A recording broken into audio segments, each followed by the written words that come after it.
Hello, True Health Seekers. I'm so excited to bring you today's guest. I have learned so much from Sarica Cernohous.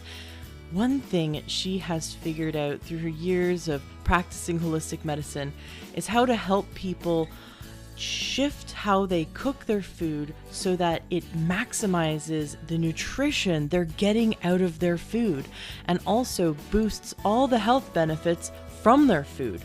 I was just blown away by today's interview. I wanted to let you know about one of her products that she put together, and it is a course that'll teach you how to do this, how to maximize all the nutrition in your food. If you're struggling with weight, even if it's just the 5 pounds around your waist, there's a link between gut health, so the amount of healthy bacteria and the diversity of healthy bacteria in your gut, and our ability to maintain a healthy weight. And so what she has figured out is how to repopulate the gut with healthy bacteria while cooking the foods you already eat in your kitchen. It's a 6-week program that is fun and fresh and flavorful. It's called the Funky Kitchen. And in the 6-week program, she teaches you step by step how to do everything that you can to maximize the nutrition in your food. Most of these foods you're already consuming. She'll teach you how to culture and ferment foods and beverages like water, kefir, and also yogurt. How to ferment different veggies that you're already eating. You can do short ferments or long ferments that bring different healthy bacteria back into your gut. What's really cool is you don't have to eat a ton of this. Just 1 tablespoon at each meal, for example, helps to do tremendous benefits to repopulate the gut. She teaches about how to do nourishing broths, vegetarian broths that are mineral rich, bone broths that really help to heal the body, collagen broths, so all kinds of broths to healing the body, how to properly soak, ferment, and rehydrate nuts and seeds, and so you can remove all of the chemicals and natural chemicals like phytates that you don't want to be consuming in your nuts and seeds. How to properly prepare and soak legumes and grains to wash away the sugars that cause gas or irritation in the bowels and to maximize the nutrition that you can absorb from those foods. So she has this wonderful program. I definitely recommend checking it out. You can go to learntruehealth.com/funky. That's learntruehealth.com/funky. And that's funky, Funky. So learntruehealth.com/funky. And check out her wonderful Funky Kitchen training so that you can, even if you're a complete beginner in the kitchen, you can take it step by step and learn how to slowly, at your own pace, learn how to do these one at a time, fermenting, culturing, soaking, how to do these broths, all these things that you can add to your diet and your family's diet to improve maximum health. She has helped people who have just tremendous health problems be able to recover their health using these natural methods. It really is food as medicine. So if you're looking for a way to heal your body and nourish your body, I absolutely recommend checking out Funky Kitchen. Again, learntruehealth.com/funky.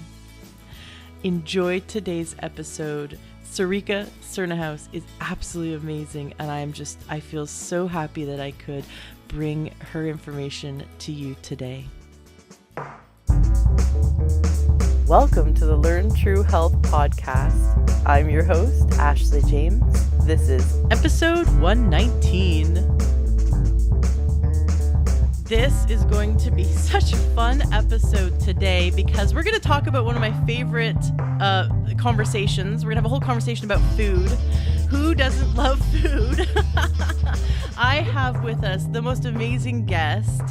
I'm going to say her name correctly. It is Sarica Cernohous. I love your name. Gosh, you said it like me.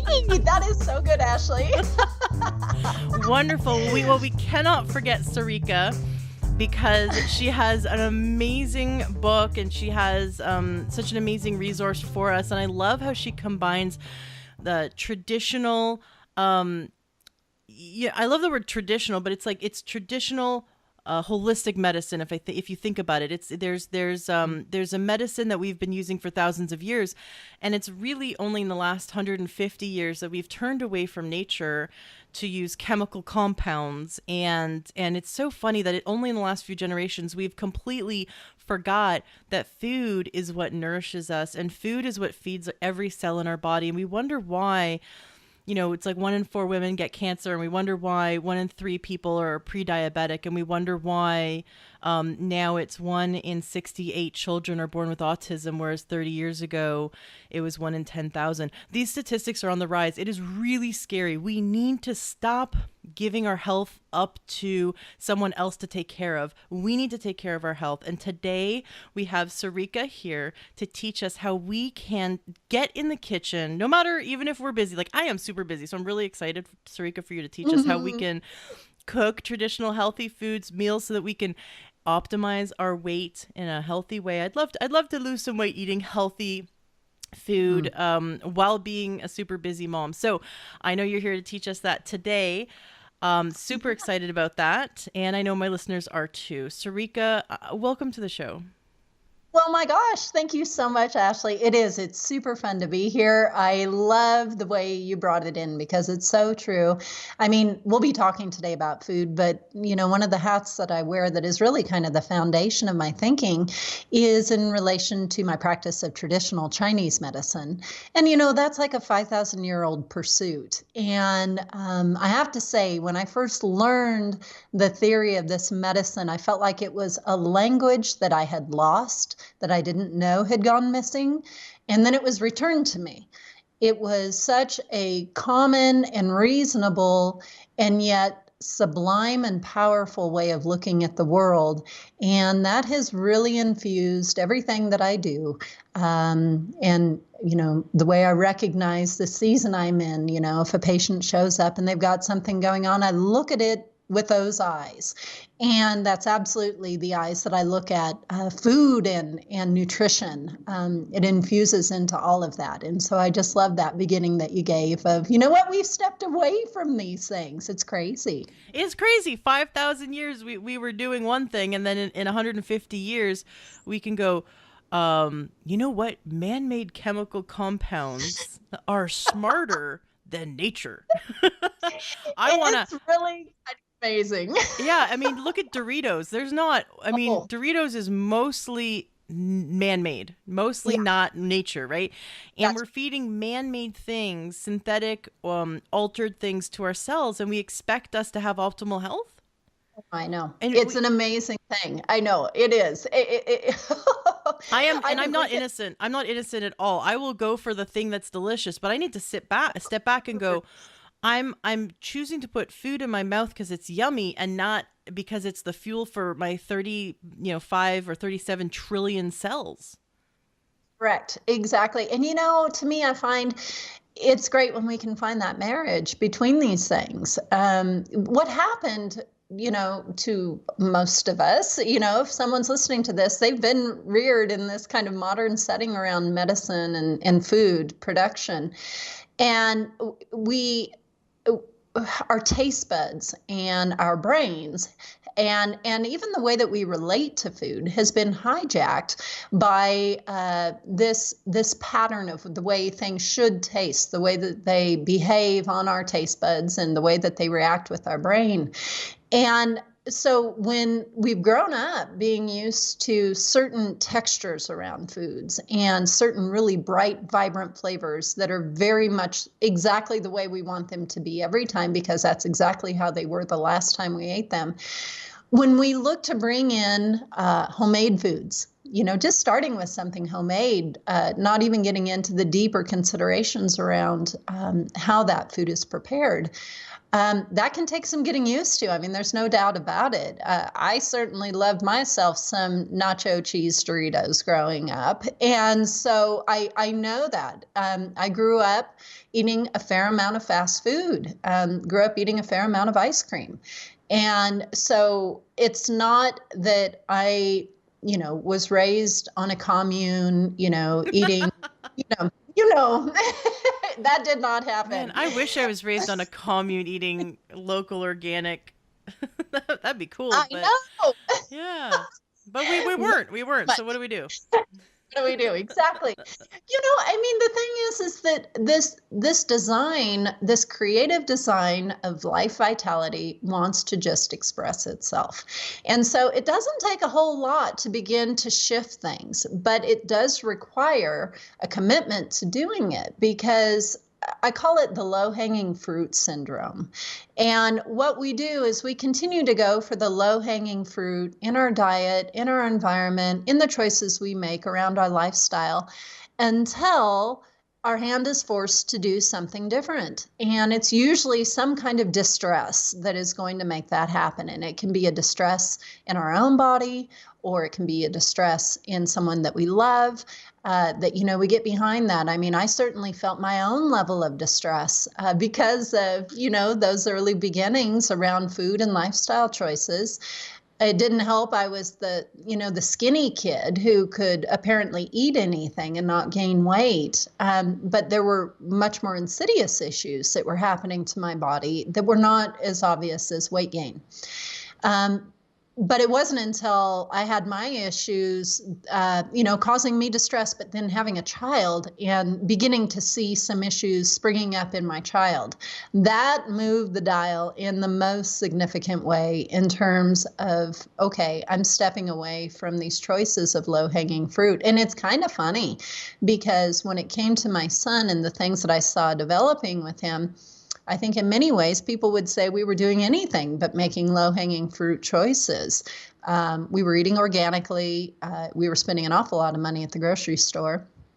I already was a licensed acupuncturist and practiced herbal medicine. And so our family, we did not eat fast food, no sodas.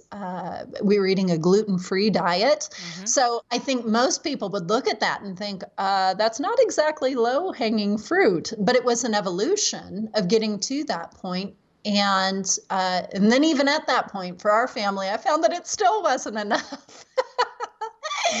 And that is when I got into working way deeper, beyond organic, beyond gluten-free, and really looking at not just the ingredients, but how those ingredients are put together in a way so that they are easy for us to assimilate into our bodies and put to use. And that's where really looking, as you were saying at the beginning, we've gotten away from basically how humanity did things over the last 150 years or so. We've really made significant change. Mm-hmm. And one of those big places is in how the foods themselves are prepared. And so that's where we took our next deep dive. Cool. Well, I want to get to that. I definitely want to talk about what you saw in your son and tell that story. But first, I'd love for you to go back and just share with us what led you to this path of becoming this author and practitioner of traditional Chinese medicine and herbal medicine. What led you down this path to where you are today? I think it probably started with parents that even though we did eat fast food and we really enjoyed a healthy dose of ice cream, my parents did have an understanding. This was the 70s, and my parents did have an understanding of, not bringing over sugar into the house on a regular basis. Part of the reason I think that we ate fast food to the degree that we did is that my parents and really my entire family, it seems, as I look back on it, everybody seemed to have residential care homes. And so I grew up around senior citizens. It wasn't until I was 13 when it seemed like the family finally moved away from helping to take care of seniors. And so I grew up around a wisdom and awareness of more of a connection to gardening and to kind of home economic choices. The people that I spent a lot of time around were raised during the Great Depression. And so I think as I look back on that, it was the combination of my parents being very hardworking, very committed to helping take care of other people, and then the people they were taking care of having this deep wellspring of wisdom just from having lived these lives. I think that really had impact on my not taking answers at face value in relation to wellness. And Yeah, and it's funny, I've never put it into those terms. I should probably write that down. Well, I'm recording, so. That's perfect. And so, yeah, nothing is ever like if a person were to tell me, Srika, you've got cancer, I don't think I would look at that as many people would look at that. I would look at that as an opportunity for me to dig a little bit deeper into what I'm doing wrong and how I can change that. Mm-hmm. And so that kind of behavior in me started young. When I was 13, I, for ethical reasons, decided I wanted to become a vegetarian. And I didn't do a super good job of it. And it was also, by this time, it was in the 1980s. And this was a period of time where everybody was saying, fat makes you fat. And the Pritikin diet was very popular. And so as I was going through my teenage years, I was this kind of bad version of a vegetarian, so not getting tremendous nutrition that way. And then also coupling that with not getting really any healthy dietary fat. And so I really kind of lived off of pretzels and bagels and just lots of refined carbohydrates, and continued to have kind of a decline in how I felt. I was still on the thin side, quite so actually. But I look back on it now and, oh my goodness gracious, it's a wonder I survived that. It was really a rough period. And by the time that I got to my senior graduation, the night of senior graduation, I had this horrible stomach pain and ended up in the hospital. I didn't get to go to Disneyland with everybody else. Yeah. And I ended up having my appendix taken out. No. Yes. And, I can look back on it now and see, well, it's a wonder it didn't happen any sooner than that. Yeah. Dr. Wallach, who's one of my heroes, he's a 76-year-old naturopath. He says that if you have had your appendix out, you 100% need to stop eating gluten. He says 100% of the time, appendicitis is intolerance to grains, and so no wonder you went and you just loaded up on grains for a few years, and it takes a while for the body to finally something to break, and so that was your breaking point. That was one of my few breaking points. But it was that was a tough period. But the thing that happened during that, because again, my parents were engaged with more natural pursuits, and so my mom took me to see a naturopath in Southern California. Good on her. I know, very good. And this practitioner said, you need to start eating fat. And that freaked me out. I decided there's no way. And I remember he told me, he said, you need to get, going against Dr. Wallach's recommendation, he said, you need to get Ezekiel bread and put raw honey and butter and almonds. And for this fat phobic person, I mean, that was like sacrilege to me, but it was also like the most amazing sounding thing I could put in my mouth. I really missed the butter. It sounds really good. I know. It's so much more nutritious than anything else I'd been doing. And so slowly but surely, I started to warm up to the idea, which was good. But, I wouldn't say that my 20s ended up being a time of robust vitality. I was still kind of this cheesy version of a vegetarian and not really totally buying into the fat thing. And so I started having more GI issues. And I, of course, went the Western medical route to be checked out. They didn't know what to do with me. And it was with receiving acupuncture and herbs, it was the first time that these horrible, sporadic, bend over, you can't do anything but barely breathe kind of pain experiences. It was the first time that was really slowed down, came to a significant halt. And it was with just an acupuncture treatment and some herbs. I love it. I love it. Yeah. Just one acupuncture treatment. So within one treatment, you notice a significant difference. A huge difference. I mean, it was to the point of, I think I need to go study that. And so I started researching schools and left Northern Arizona to move back to California to get my master's degree in traditional Chinese medicine from Pacific College of Oriental Medicine in San Diego.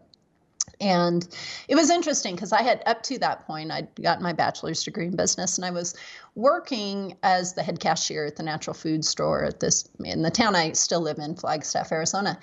And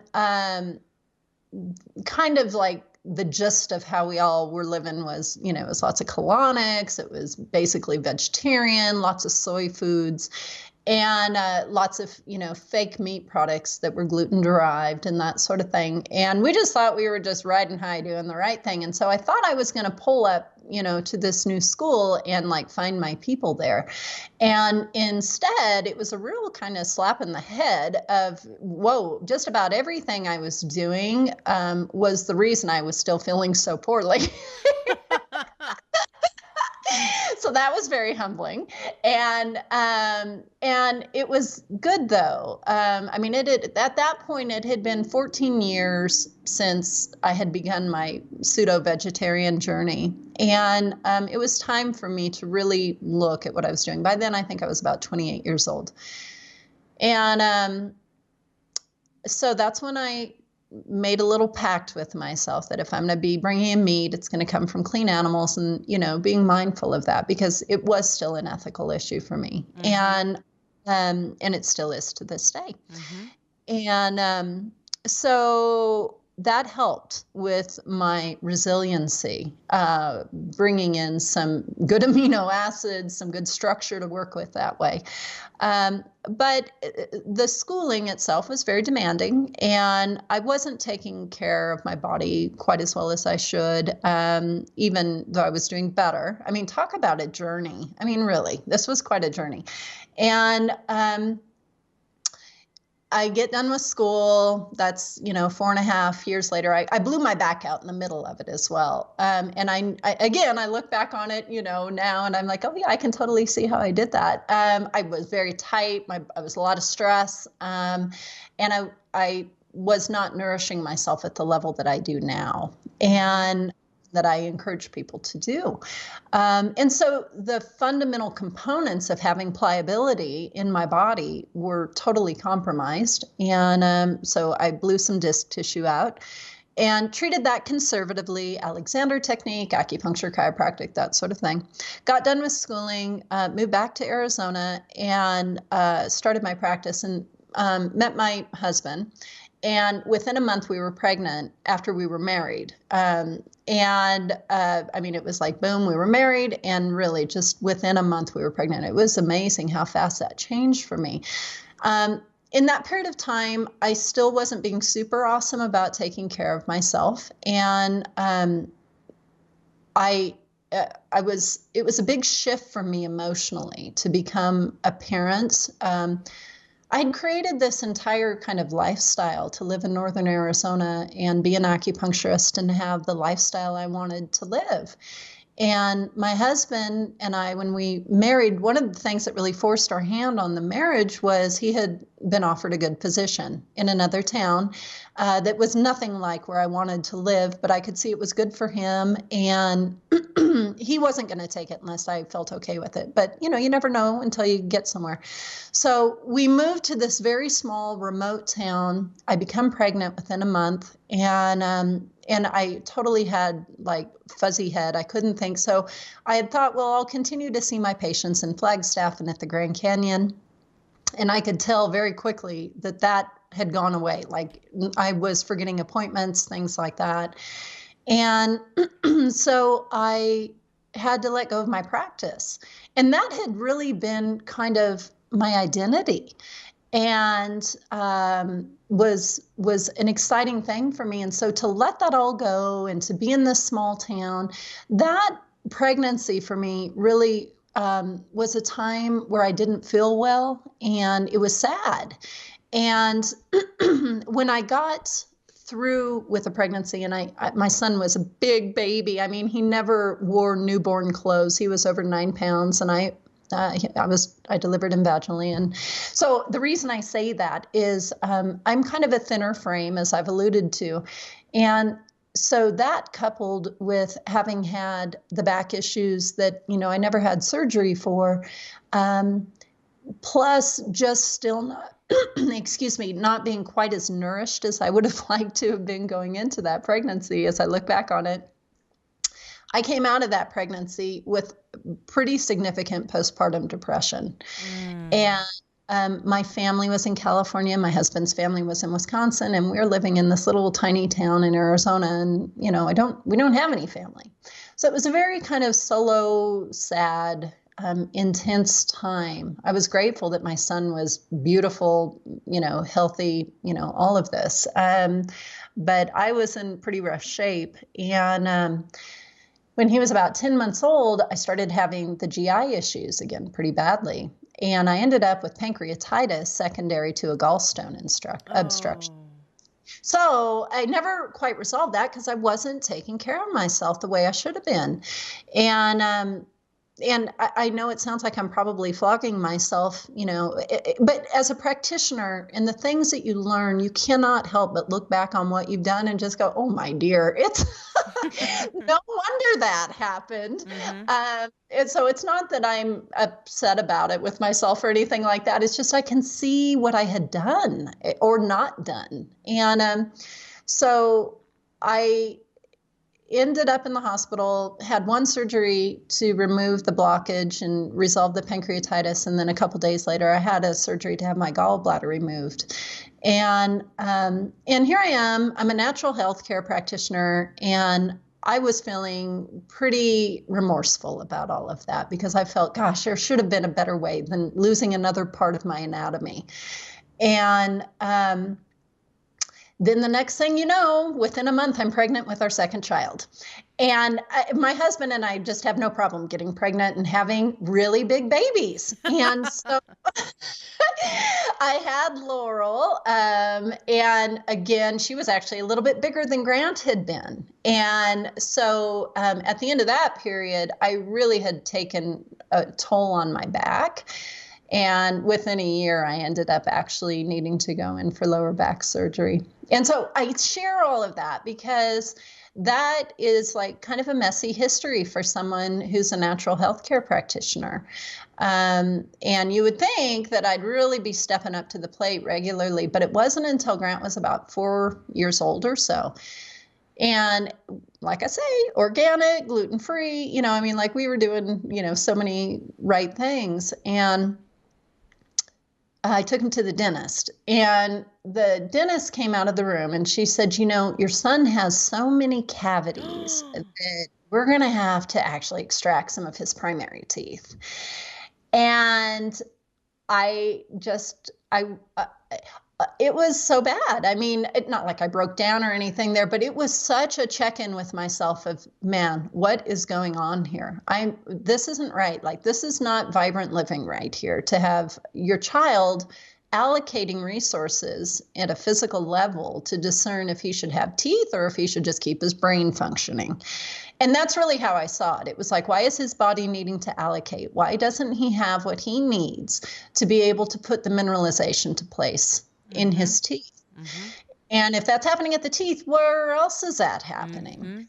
And so I know a lot of families would say, well, he just needs to brush better. And, but I mean, again, I could see what we were eating. We were not eating poorly by most people's standards. And it's no soda or anything like that. So that's when I went beyond organic. I went beyond the gluten-free.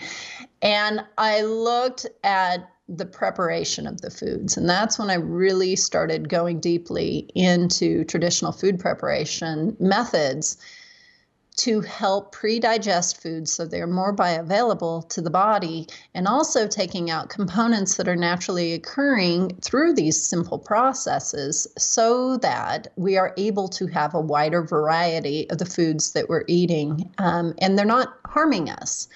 It was hard to see that. So what I did is in that first year, I said, all right, we're just going to pull all the grains. We're not going to have any. Because I'll be honest, eating the gluten-free stuff, I felt like this stuff is kind of nonsense. It's garbage. I mean, you would look at the ingredient list and it's like tapioca flour and rice flour and just starches and gums. And it was just the sort of thing that you look at and you think, well, that would stick to a person's teeth and not give them a lot of deep nutrition. And so I just pulled all the grains out of our diet. And we went to what many people would consider like a paleo style diet and, working with coconut flours and almond flours and everything. And working more with broth, making bone broth. I really got into doing that at that time. And I had already been making yogurt and milk kefir from goat milk. So we were doing some things previous to the dental visit, but then I really picked up the pace in a big way. And so our little family of 4 ate that way for about a year. And then I just got to thinking, my people come from Northern Europe. My people don't come from Polynesia. And so my eating this much coconut flour and feeding it to my kids, is that in balance with the best choice for our bodies? I'm not sure that it's, for the long haul. And so that is when I said, well, let's start looking to bring back in some grains, but let's do them traditionally. And so I started bringing back in things like millet and some quinoa and rice and wild rice, but I was soaking and I was fermenting those grains before I cooked them. And then when I'd cook them, I'd often cook them in bone broth so they had this wonderful mineral content and amino acid content and gelatin content, really, and so that they were more bioavailable. And that went well. And what I found, Ashley, which was so interesting, was how much more satiated we felt. It just lasts longer. And so I thought, well, that's pretty groovy. So I was happy with how that went. And so I thought, well, let's look at the gluten-bearing grains. Let's see what's going on there. And so I really looked at the research around how it is that, as a human being, people have generally been able to work with gluten-bearing grains and to be able to thrive on those foods as a part of the diet. And what I could see was that, again, it's the effect of these pre-digestion techniques. And so what most of us would know as sourdough. And so I started working with organic, heirloom varieties of gluten-bearing grains, and I would ferment them and just let that sit at room temperature. And the fermentation process happens. You can smell it. You can see it because it lifts, And what happens in that, and this isn't my opinion, however, it was my opinion until I actually was able to find some research to support what I knew was happening based off of the very basic science of fermentation. And what fermentation does is that just allows us to take something that's more of a large molecule, so a larger carbohydrate or a larger protein structure, and through the activity of bacteria and yeast and the enzymatic activity that is unleashed in this behavior, it cleaves out these more macro components into their more micro pieces. And so it takes, this big, obnoxious gluten protein molecule, and through the enzymatic activity of fermentation, that is cleaved out into smaller amino acids and peptides that are not big, hairy monsters. And so that, and again, I was looking at it in terms of, okay, that makes sense, just knowing what happens here. But then I finally found some research that showed that. I mean, there were, graphs that showed how that breakdown actually happened. And so I started working with it with our family. And Grant is 12 now. And the breads that we eat are fermented. When I make pancakes, it's made with fermented whole, it comes from these whole grains. I have a grain mill and we ferment it. When I make waffles, it's the same thing. And so Grant is 12. He eats this food. He is not very good at brushing his teeth. I wish he were better. I have to totally ride him about that. And I know that when he's doing it, he's still not doing a very good job. But since that day, he has never had another cavity. Wonderful. And what about any other health changes that occurred for you or your family? Yeah. I think one of the most interesting things is we have created this kind of more robust system because we're finally having available to us these nutrients. I remember I used to never understand why people would say, well, you don't really have good health if you can't go off the wagon a little bit and not get sick. To me, it used for years, I felt like, no, if you go off the wagon, you go off the wagon and then you're going to get sick. And it's just how it is. So when I say go off the wagon, I mean like our family going out to eat and, having some bread or something. And of course, we eat at high quality restaurants. It's not like we're eating at fast food restaurants or anything. But the bandwidth to be able to do that, it's no problem at all. Like we're resilient in a way that I have never been resilient before. To be able to go out and enjoy those things from time to time. We do not do it regularly. One, it's way more expensive than how we eat at home, and that bugs me.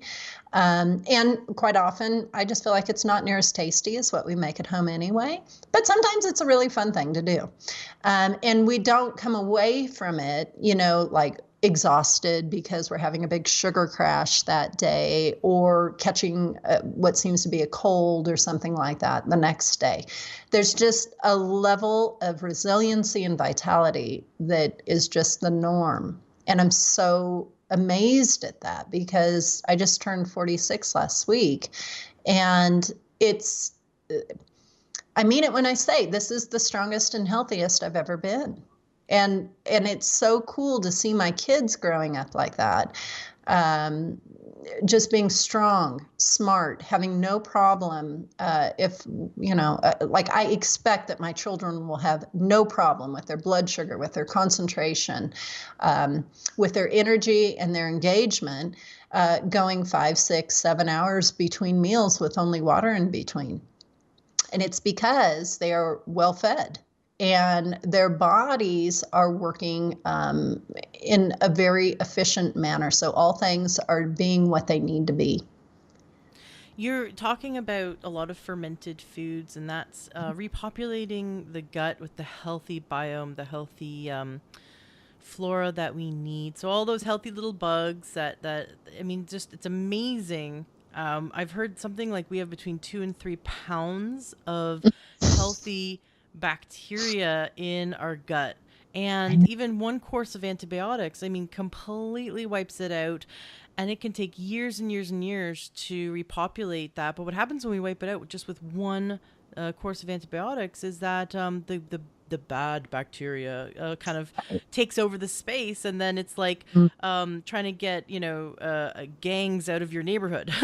Now it's an uphill battle, and so many of us, even children, unfortunately, kids are eating foods even at birth. Going back to birth, now they're finding that when they examine a baby once it's born, they examine the blood, cord blood from the placenta, so it's the infant's blood. It is filled with hundreds of pesticides and herbicides. And that is so sad that the mother in utero, if the mother isn't eating organic, then the baby is being bombarded by these just horrible chemicals. And possibly, and a lot of these chemicals are hormone mimickers, and also will suppress nutrition and will bind to molybdenum, which is a trace mineral. This mineral is needed to help feed one of the very important types of healthy gut bacteria. And so a baby's being born, And if it's being exposed to all of this, even in utero, it is now being born with an unhealthy gut biome.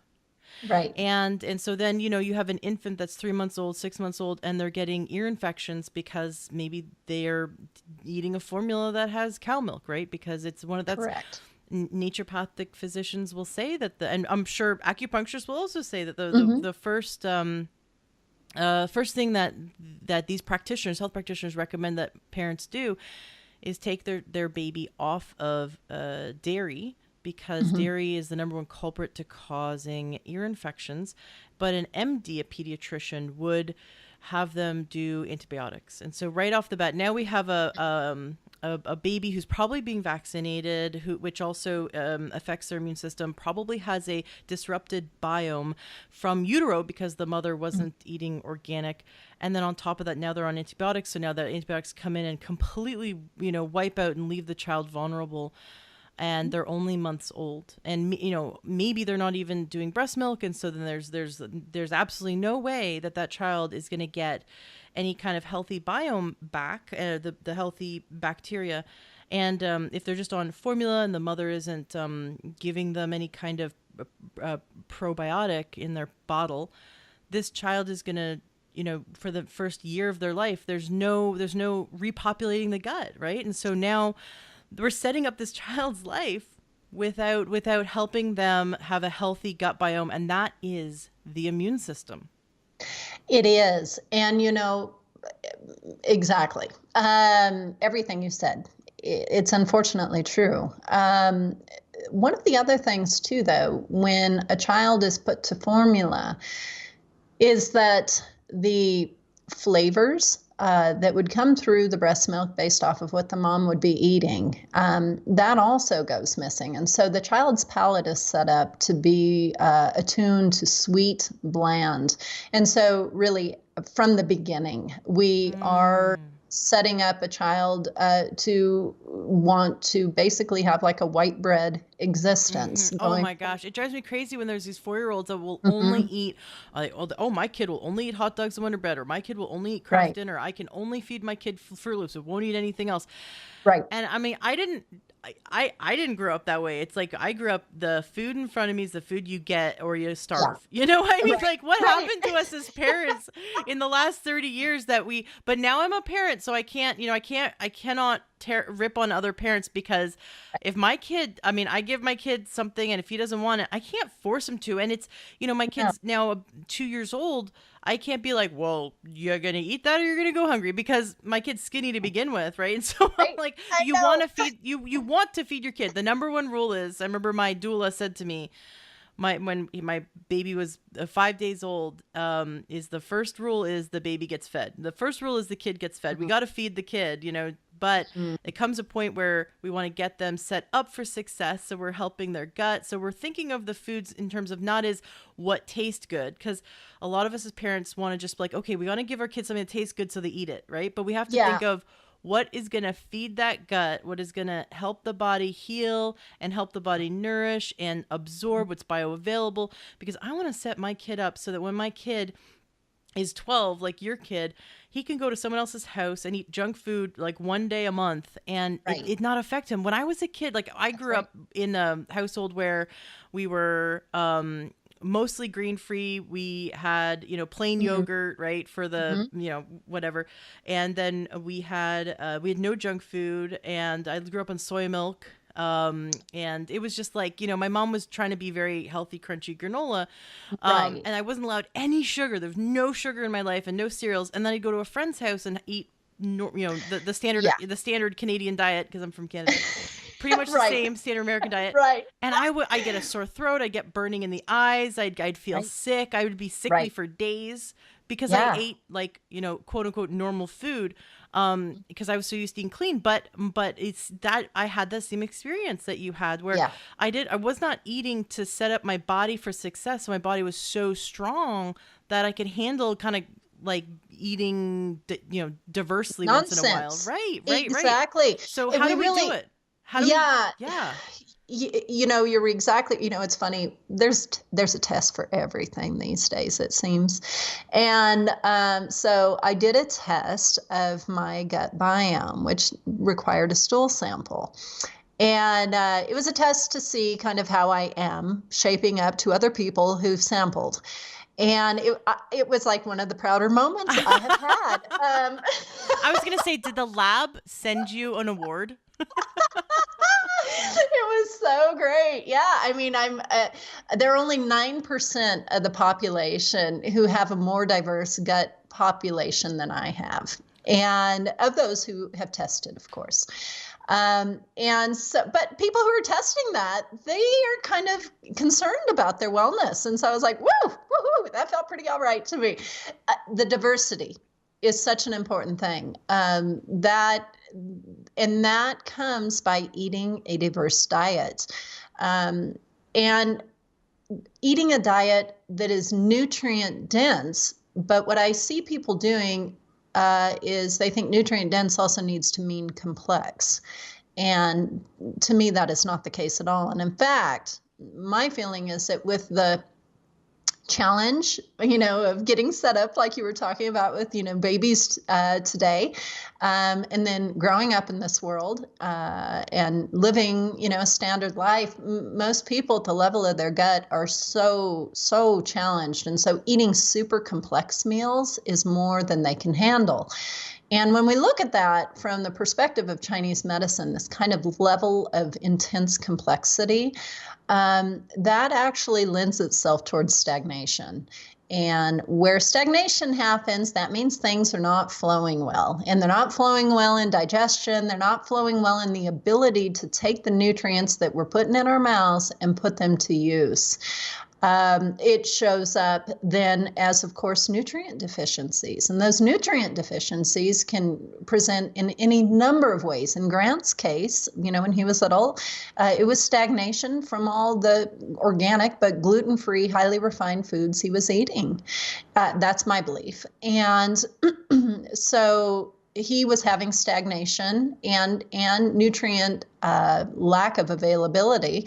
And that combination made it so that his body was saying, I don't have enough to give you for the teeth. Sorry.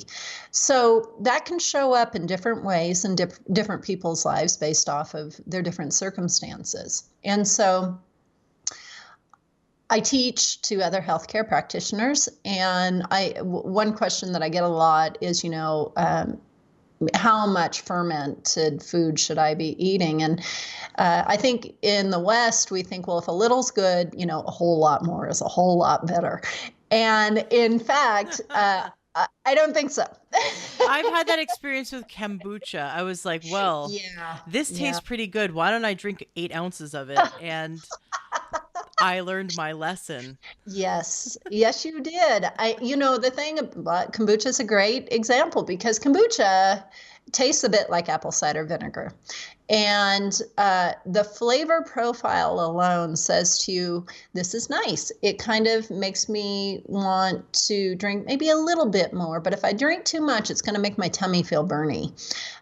So in the design of what it is, it encourages you to have a little bit, but not too much.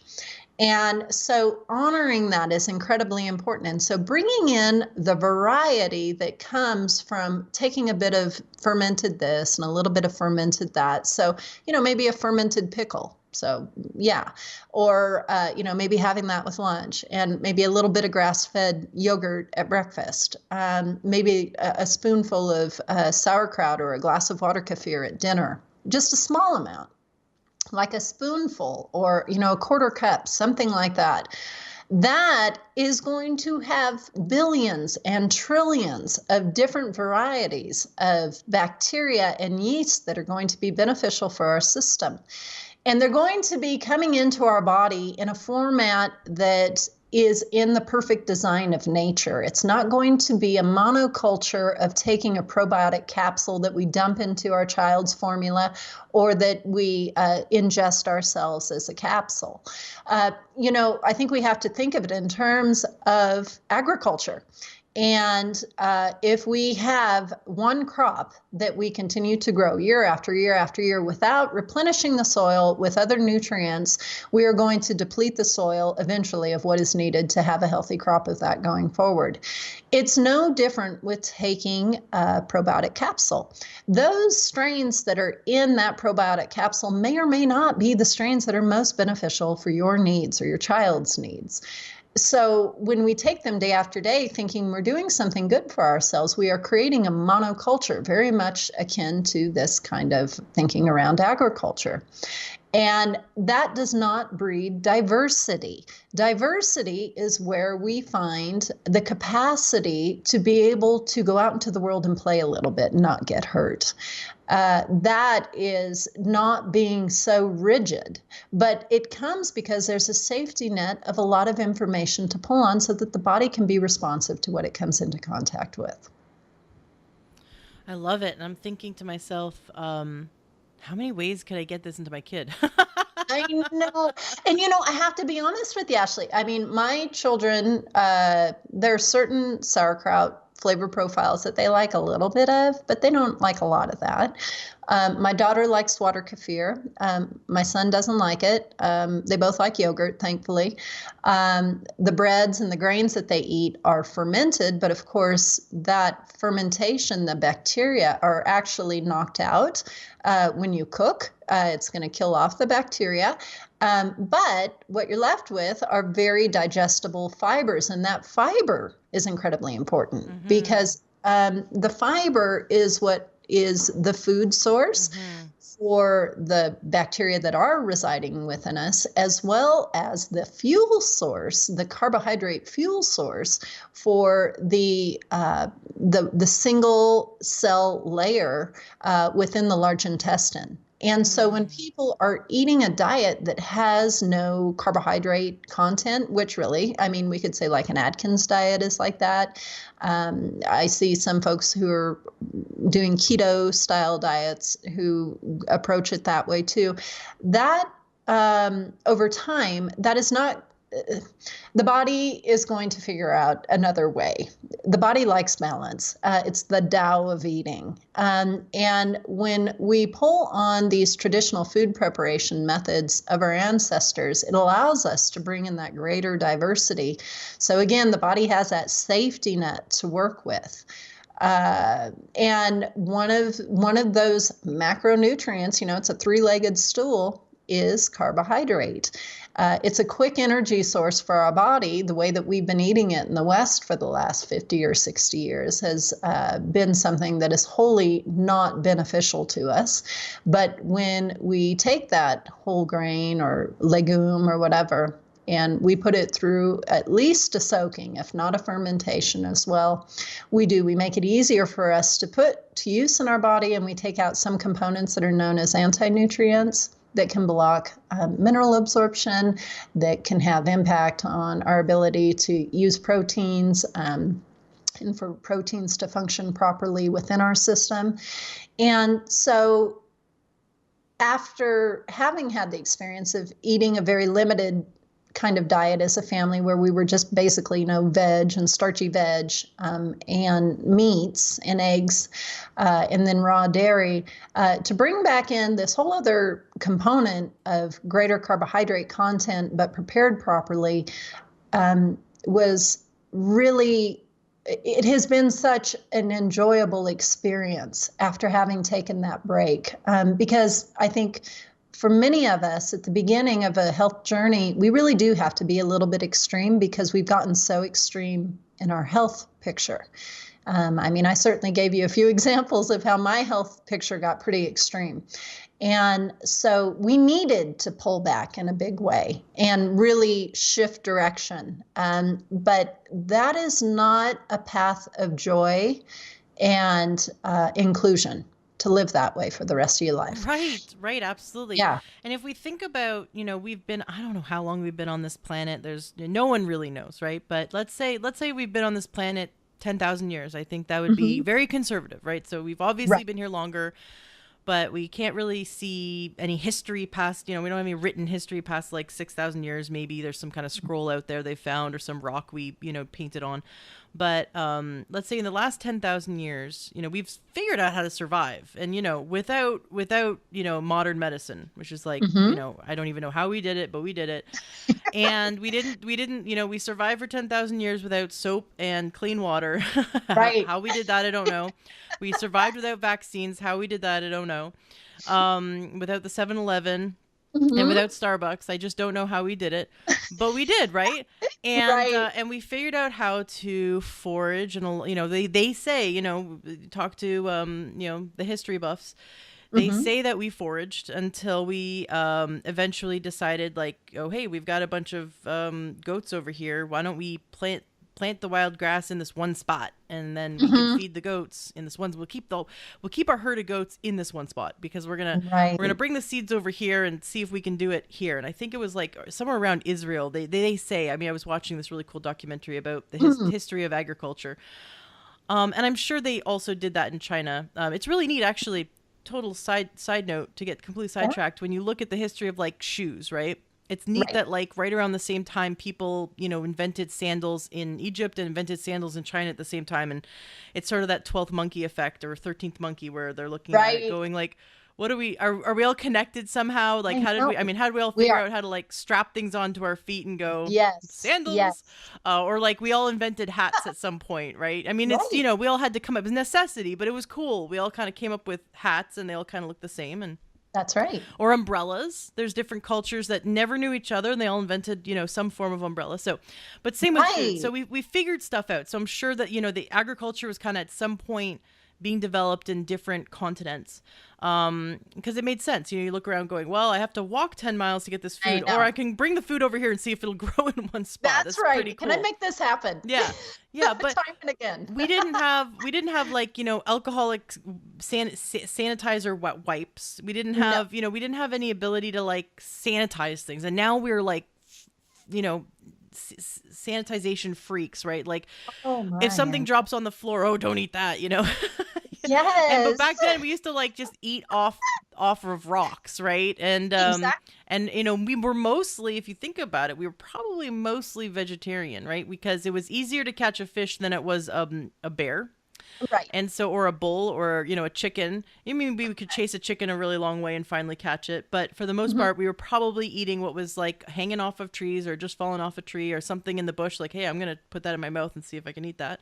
Or berries and stuff like that. Yeah.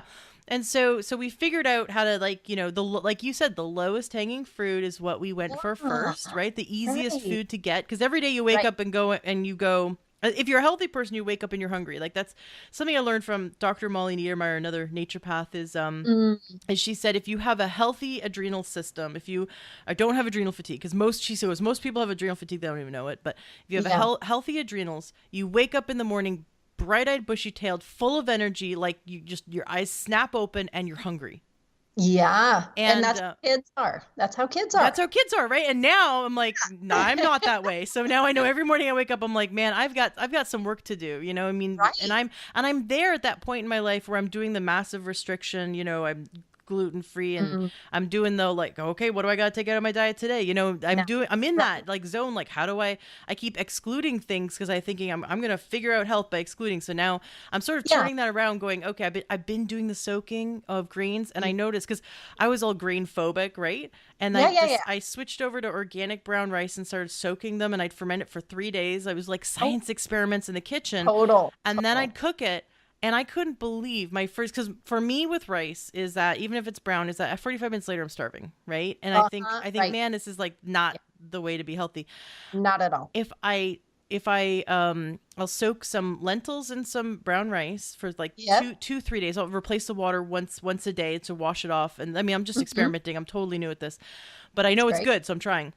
Yes. And then when I cook it, and then when I eat it, and my husband, my son loves it. He just puts his hand in it and just stuffs his face. He loves it. Yay. But what I notice is 45 minutes later, I'm not hungry. 2 hours later, I'm not hungry. I thought that was so cool. And Isn't that cool? I thought it was really neat. That was really cool. But to come back to it, for 10,000 years, probably more, we were eating a variety of food because it's what was in season. It was what was local. It was what we could get our hands on that day. Yes. And it was covered in bacteria, right? It was covered in Absolutely. all the stuff that our gut uses.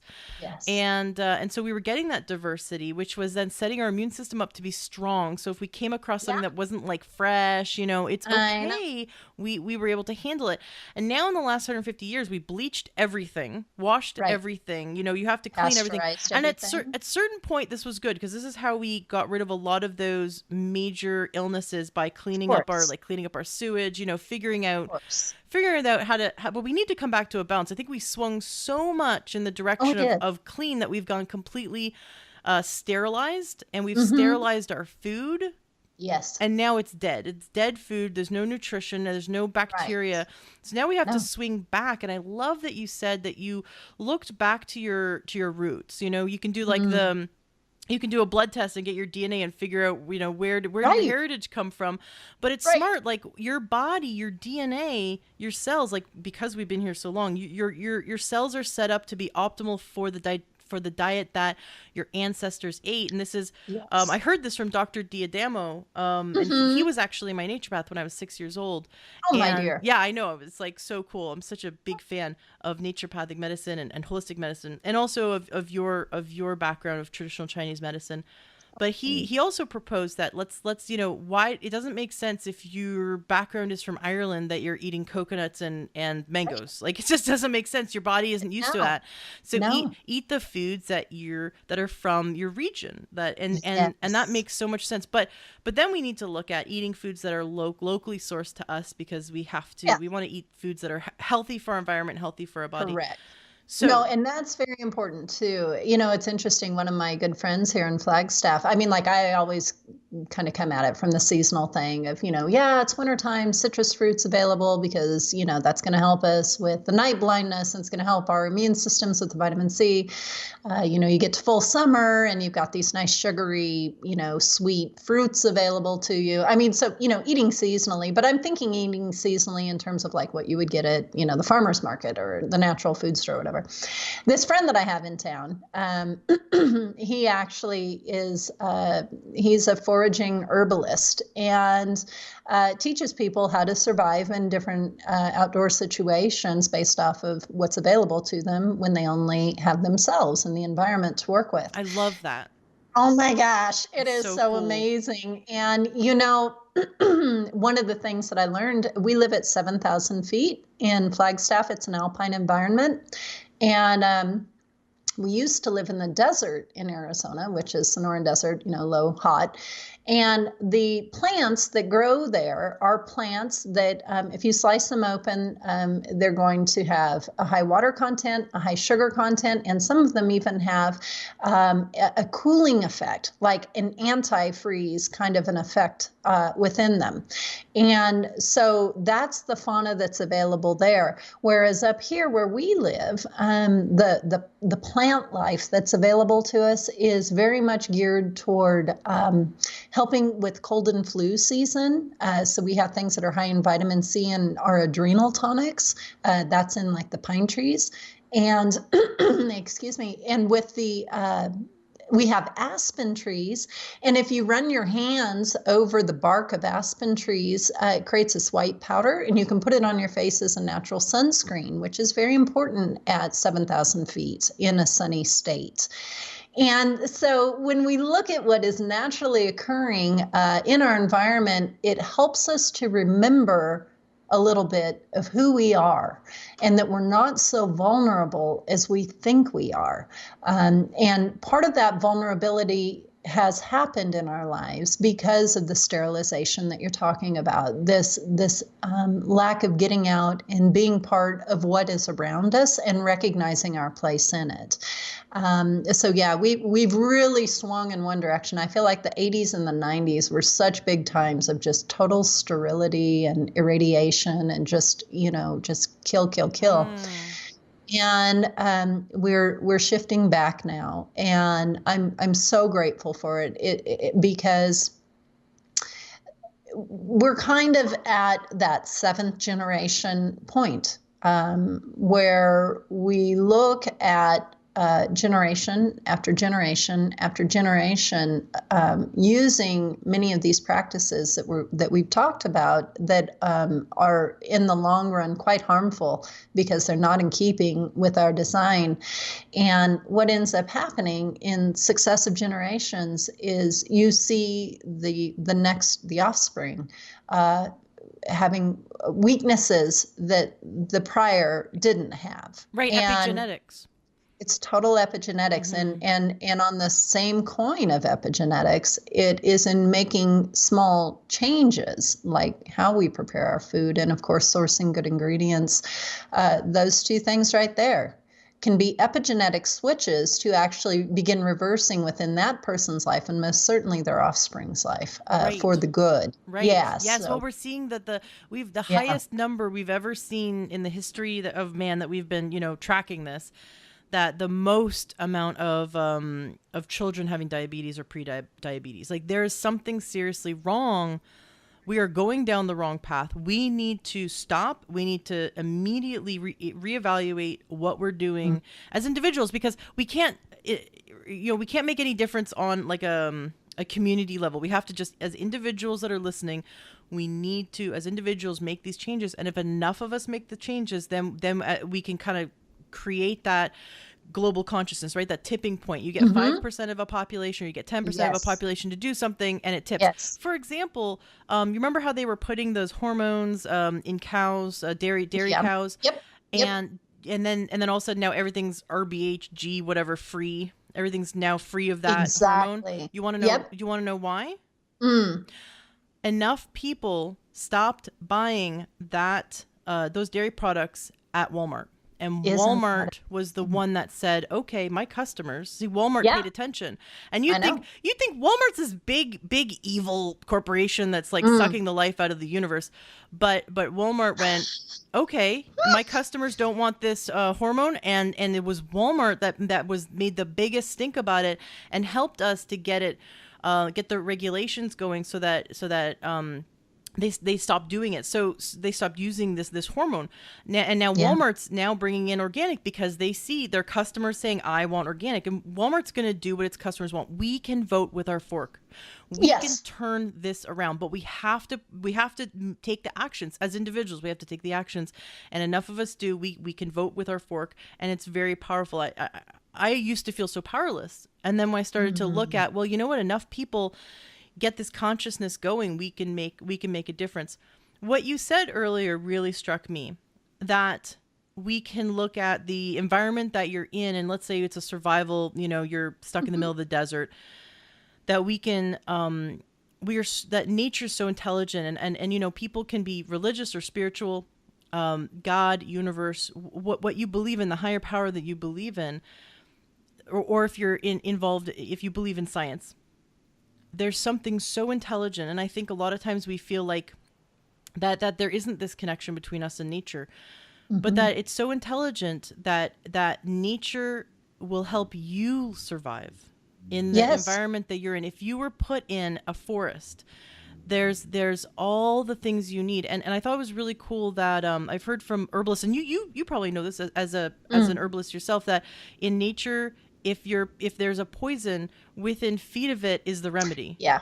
Isn't that the coolest? It's true. I know. I mean, to me, that is the yin and yang of things, I mean, it really is. It's the yin and yang of everything. And that is, to me, that's such a comfort to know that. And when I really started embarking first with, my real journey with natural medicine and herbal medicine as being part of it, and then this slow evolution with organic food, but then, really getting into the food preparation, that was like the most empowering thing. I did not feel scared anymore. And I think part of why I didn't feel scared anymore is because I started recovering my adrenal health. Like on a physical level, I was doing better. But, chicken or egg syndrome, because then I realized I'm also feeling smarter and I'm feeling more secure in my skin. And part of that is because I recognize that no matter what I'm given, I'm going to be able to kind of think of a way to make it better, to make it work for me to the best of its ability, with just this kind of basic knowledge around how life works at this, microscopic level. It's amazing. I want my listeners to have this visceral feeling that nature has been set up to support us for success. And that we need to return to nature because it's been there all along waiting to help us heal. And it allows us to survive. If you're dropped in the middle of a forest, that there's everything you need to survive is there for you. And nature isn't against us. It is there for us.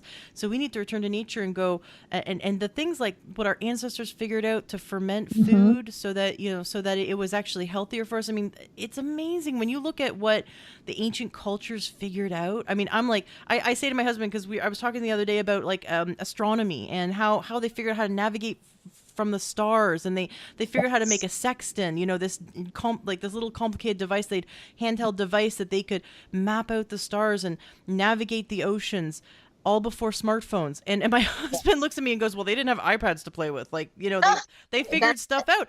That we were so smart back then. What happened to us? Well, Ashley, it's the whole standing on shoulders of giants. That's where we find ourselves now. Yeah. And it is true. These diversions, the body is very smart. If you don't feed the body dairy foods, let's just pick on dairy foods for a minute, then what is needed at a molecular level to break down the dairy food is going to start going away in the body. The body's going to take those components. Nothing ever goes to waste. It's going to take those components and they're going to be put to other activities within the body, so that if maybe it's been 10 or 15 years since someone's had any dairy, oh my goodness, they better not sit down and have themselves an ice cream cone. They need to start with a small amount of fermented, high quality dairy food and let the body very slowly start getting used to working with that again. Well, when we look at the human brain, if there's an activity that we have done for our survival and our evolution that we don't need to do anymore because a smartphone does it for us, we will lose that skill. We will stop creating the neuronal pathways within our brain to make it so that we continue to pursue that activity. And so it's just a matter of recycling and putting effort toward other things. So it is upon us to recognize the creative capacity of using techniques like traditional food preparation or going out and checking out the night sky and seeing how you relate to that. There's so many things that are naturally occurring that are available to us at all times, but we have to make the conscious decision to pull ourselves away from our phone or from our tablet or from our TV and go and pursue those things because the low-hanging fruit is the tablet, it is the phone, it is all of that. But that's not where true joy lies, because the human brain is something that finds joy in creativity. And the things we're talking about here are very creative pursuits. The capacity for what it brings to you is only limited by the number of hours in the day that you want to put toward it. Wonderful. I'm so excited that there's this path to healing because I think I imagine, like me, a lot of my listeners are frustrated and a lot of my listeners do everything right, like you say, like I'm gluten-free, dairy-free, soy-free, I'm 100% organic, and and I exercise 5 million hours a day and I still have XYZ wrong with me. What's going on?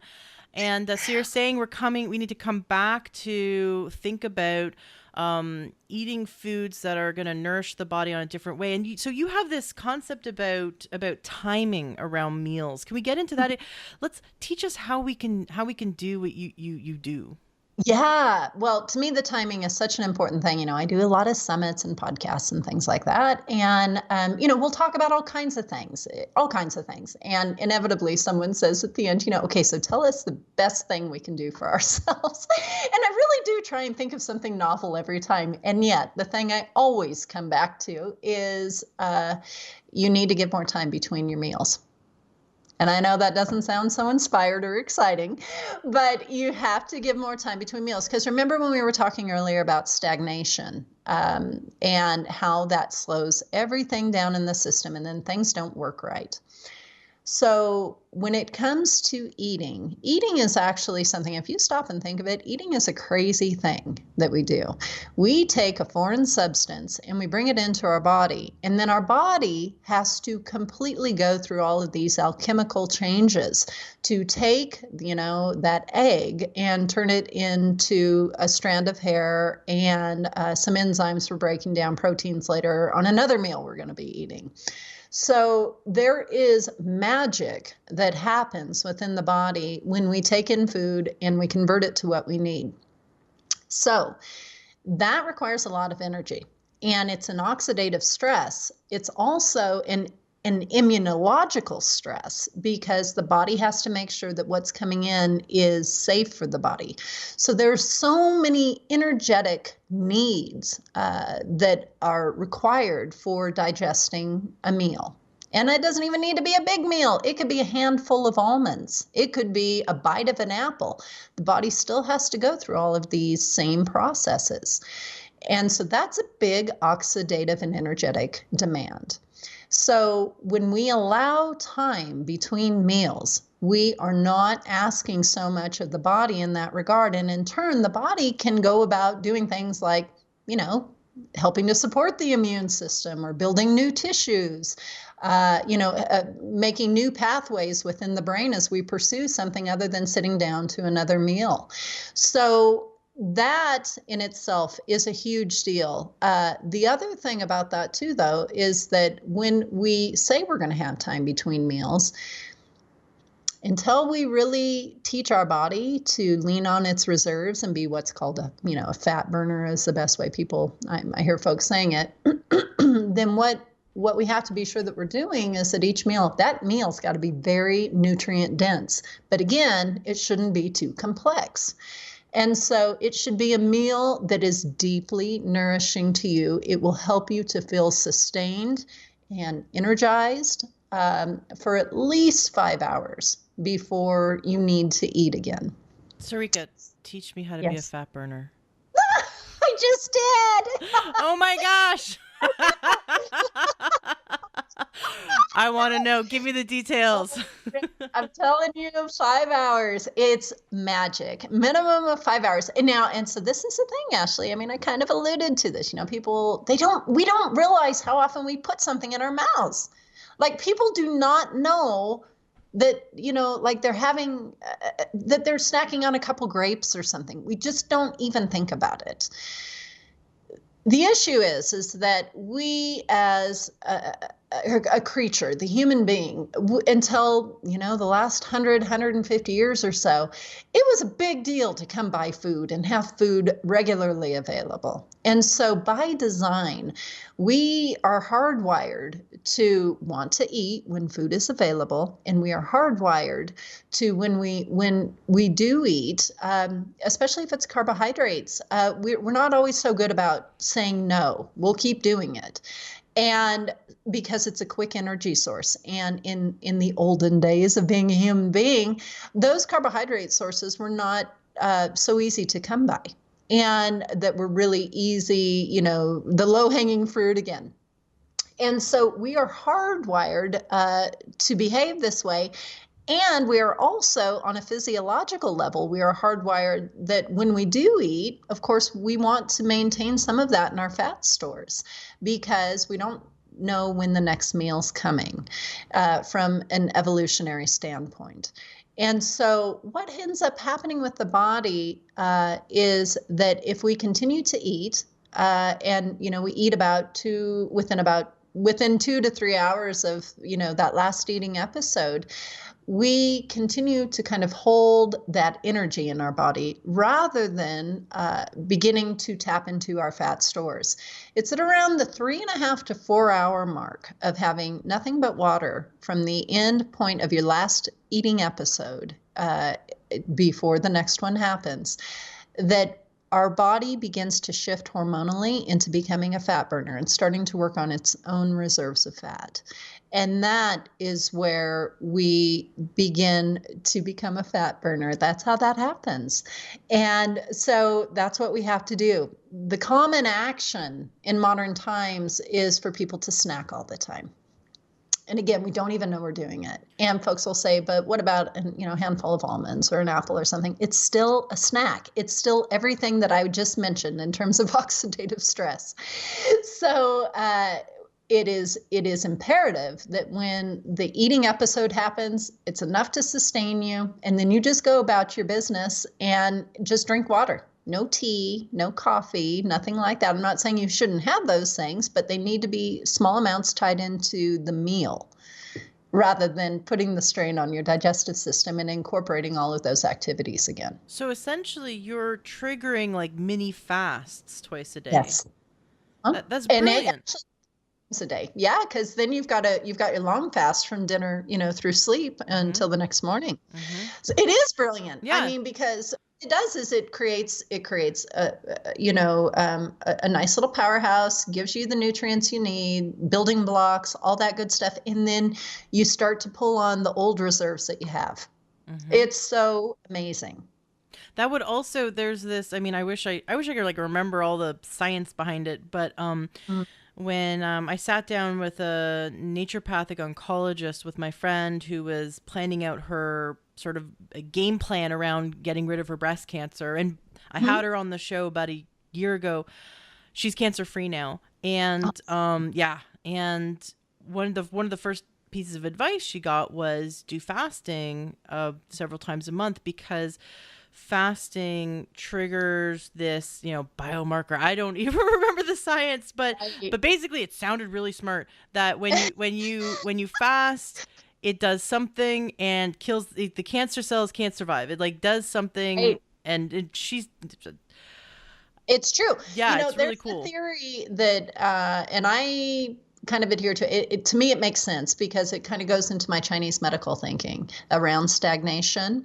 But there's a theory that the cancer cell itself is kind of like a plecostomus, which are those suckerfish that go into aquariums to clean the aquariums. They have that effect. The cancer cell and the proliferation of the cancer cell is actually a device of the body to help to clear the residual carbohydrate load, the sugar load that we have in our systems today because of the amount that we're eating and, of course, the refined foods that we're eating. That goes without saying, but it's also the amount because it keeps our blood sugar high. Mm-hmm. Now, you've got this amazing book. I'm imagining if I read your book, I will learn wonderful recipes and get the game plan for how to do this on a daily basis. So the book, The Funky Kitchen, is a book I wrote about 4 years ago. I'm in the process of redoing it right now because you learn a lot. And this is all about that evolution of learning. And it was a book I wrote for for natural healthcare practitioners, for them to share that knowledge with their patients. So it's really a handbook. I wanted it to be easy for people to take any one of these techniques and step into it and start working with it. So it's not a book where you're going to go for a ton of recipes, but it is the book that you're going to go to learn more about why you want to do this and then how to do it. Because oh my gosh, there are more recipes related to bone broth and crabs. And I mean, more than we could shake a stick at. So all you got to do is go online for that part. But having the foundation of how and why, that's really important. So that's what my little book is all about. Cool. Well, the links to everything is going to be in the show notes of today's podcast. So I know that a lot of our listeners are just going to be super excited to learn more from you. I definitely want to get on to talking about your website and talking about your books and everything that you do. But first, can you teach us something that we can do today? We can start today and maybe challenge us and teach us something that we can do to begin to diversify the biome and Yeah. help us transition to having those too many fasts a day, which I'm really excited about because in the past, I actually had diabetes and I had to eat all the time, every 45 minutes. So I sort of have this. I'm thinking about when I think about not eating for 7 hours or 5 Right. hours, like that old me goes, oh my God, how could I survive? But the new me goes, hey, I can do it because I've transitioned into nourishing my body to the point where I no longer am diabetic. I'm not on any medications. I just go It's for a amazing. really I love it. whole foods based diet, and that totally changed my life. And supplements, healthy supplements, totally changed my life. And I'm on a journey. I'm not perfect. No one's perfect, but I'm going to get to where like you and your family. And I love this idea of introducing more fermented foods and doing these mini fasts because I know that fasting is so healthy for the body, but we got to do it healthfully. There's also, just like you went vegetarian and you think vegetarian's healthy, but you can be a very unhealthy vegetarian. There's Yes. unhealthy ways to fast as well. And so I Yeah. want to make sure that we're set up for success. So set us up for Yeah. success and give us a challenge and teach us a little bit about what we can do today to start to make that shift. Absolutely. Well, um, the thing that I'll say is don't feel like you have to go out and start making all these fermented foods yourself. We live in a time now because of kind of that Walmart effect that you were talking about. I mean, the marketplace is going to respond to what's popular. I mean, it's a bottom line issue. And it's going to meet people who give two hoots, who want to create these types of foods for the people in the marketplace who want to buy them. And so, thankfully, we live in a time where you can get phenomenal, so many different varieties of krauts and kimchis and pickles and things like this, and different types of yogurts and milk kefir. All of that is available, and it can come from incredible, healthy animals, grass-fed sources, all of that. So don't feel like you've got to run out and start making all this stuff yourself. Get used to incorporating kind of this more tart flavor profile, because in the West, we tend to really go for sweet and salty. And very rarely do we go for sour. And sour is the flavor profile of fermentation, really. And so going out into the marketplace, finding true raw ingredients this way. So if you're going to be grabbing a sauerkraut, it can't be one that comes in a jar that's, in the middle of the grocery store. It's got to come from the refrigerated section. And the way to remember that is that it costs a lot more money to keep a refrigerator going than it does to just put shelf-stable items out on the room temperature floor. So the products that are going to be in refrigeration require the refrigeration because they are alive. And so you need to go find the krauts in that area. And then take a teeny bit. Just, this is the thing. If a person's biome, their inner gut is pretty messed up, and they start bringing in a ton of different types of fermented foods in big amounts at each meal, very likely you can end up with gas, stomach upset, really feeling kind of cruddy. And so tiny, small amounts. And remember what we talked about, that the flavor alone makes it so it's not like you want to eat a ton of it anyway. So using small amounts of these types of foods is a little condiment. That is how I would encourage folks to start working with these types of foods. Now, in terms of the whole idea of creating these mini fasts throughout the day, I have to speak to your presentation, Ashley, because I used to be a total hypoglycemic ninny. I mean, I could not go an hour to an hour and a half without needing to eat, and I was just a mess. So for me to now, it's been a long time since I ate breakfast as we're talking. And I mean, it might get to the point where I just say, I'm going to skip lunch today and I'll just eat dinner tonight. It is not a big deal. So that's an incredible evolution that's happened. That is something that took time to get here, though. And so what I would recommend is that at every meal, we have a protein. And, depending on your size and weight, maybe 20 to 25 grams of protein, maybe 30, depending on your activity level. Fill that in, though, with good vegetables, so that we're getting some nice fiber that way. And if you are working with grains, certainly starting with whole grains, and then hopefully getting to the point where you soak and sour them as well, ferment them. But as mentioned earlier, those grains, they can help to give you, when they're prepared properly, they can really give you a nice hold between meals. So it's a very well-rounded meal, but it's simple. So it's not a meal that's going to be, maybe an omelet with cheese and ham. I mean, that's like a whole ton of protein that your body's got to try and sort out. Protein is it's of the three macronutrients, protein's probably the most important in terms of what it does for us, but it's also the most challenging to put to use. And so keep it to one protein per meal. That's also a very important thing to do. And then just water between meals. Oftentimes we think we're hungry when we're actually thirsty. So go drink some water. If it's available to you, go take a few minutes, sit in the sun. This whole business of beginning to work with our blood sugar and the signals that we think are hunger signals, there's a lot at play there, and it takes some time to work through that. So be patient. Don't feel like, oh my gosh, 5 hours, there's no way I can do that in one day. You're right. It may not be. But over time, you set it out a half an hour. Beyond where you are, and give yourself a few days at that level. Let yourself acclimate to it, and then continue forward with that.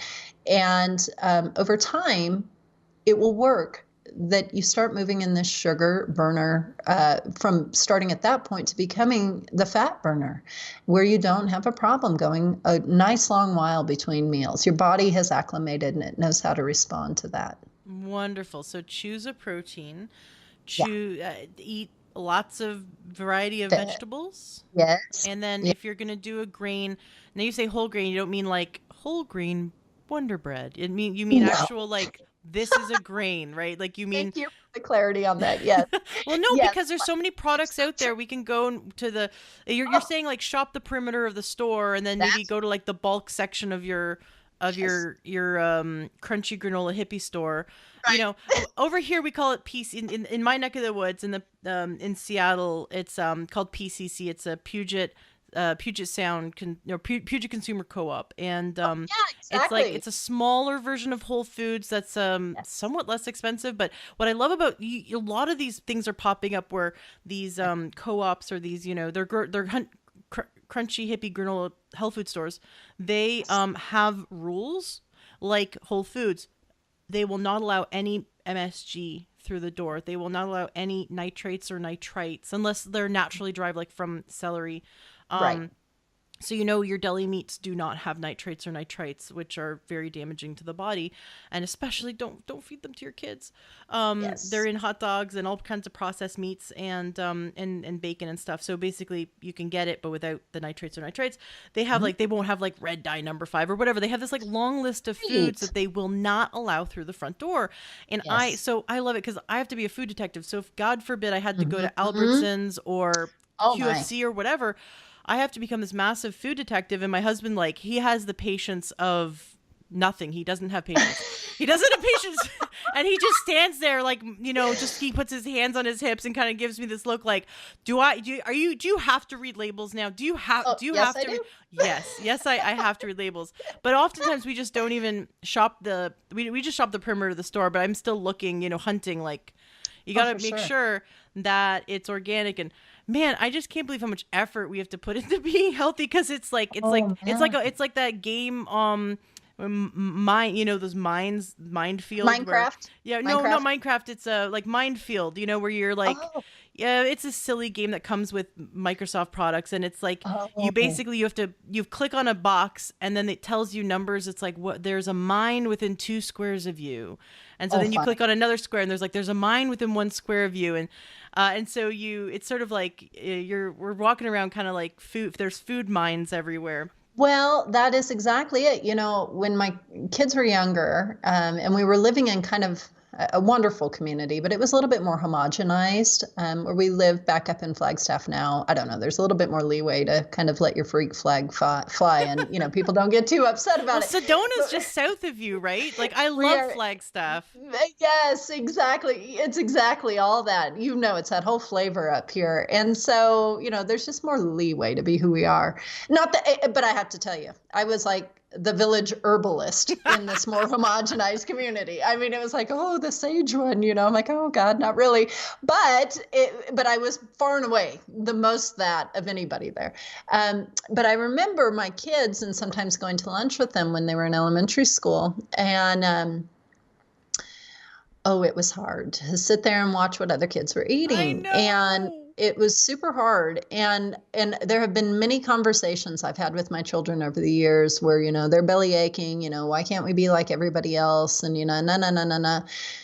And I say it's because everybody else and the way that we live as a society is crazy. It is nuts. It's true. Everyone's crazy and we're normal. Crazy. I love it. Like the closest thing to normal, but nobody knows that because they're all crazy. They're all crazy. Oh man, when I was in junior high, there was this kid that got every day, he got a love note from his mom in his lunchbox. And I mean, I was jealous. And he got a Nutella sandwich on white Wonder Bread. I had never ever had Wonder Bread. It looked good though, right? I mean, and he would like brag like, oh, it's chocolate and I'd come home and I'd say to him, it's like, 13 years old, I'd say, Mom, why can't I have chocolate sandwiches with love notes, for lunch, right? On white bread. and yeah, exactly. Like, I'm like, why can't I have that? And I remember her going, because honey, when he's 30, he's going to be in a wheelchair. He's going to get so sick. And I thought to myself, there's no way. Like, my mom was so over the top about it because I thought she was over the top. And now I'm realizing like she was so smart about it. Yes.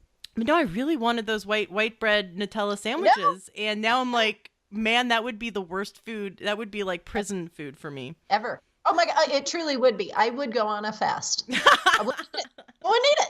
I mean, it's like when we're traveling, you drive by all kinds of McDonald's and Burger Kings and things, and it might as well be a saguaro.